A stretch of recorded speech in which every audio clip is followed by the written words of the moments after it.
ఎలా చేస్తారమ్మా? Mixed veg curry ఎలా చేస్తారు? మిక్స్డ్ వెజ్ కర్రీయా? ఫస్ట్ ఒక ప్యాన్ తీసుకొని స్టవ్ని ఆన్ చేయాలి. తర్వాత ప్యాన్ని స్టవ్ మీద పెట్టాక ఆయిల్ పోయాలి. మరీ ఎక్కువ హీట్ అవుతే మీరు అస్సలు చేయలేరు. తర్వాత కొంచెం ఉప్పు కారం వేసాక తిప్పాలి బాగా. తర్వాత రైస్ వేసాక అది రైస్ మీద అంతా స్ప్రెడ్ అవ్వాలి. తర్వాత ఇంకా 2-3 స్పూన్స్ ఉప్పు, 1 స్పూన్ కారము బాగా బాగా సాఫ్ట్ అయ్యేదాకా తిప్పాలి.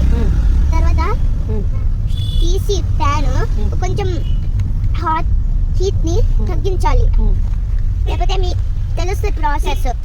తర్వాత వేరే ప్యాన్ తీసుకొని ఆయిల్ పోసి దాని మీద కొద్ది వాటర్, అల్లం వెల్లుల్లి పేస్ట్, తర్వాత తిప్పి బాగా తిప్పి తర్వాత అల్లం వెల్లుల్లి వేగిందా? ఆ తర్వాత వేయాలి, కరగాలి, తిప్పాలి కరిగేదాకా అల్లం వెల్లుల్లి.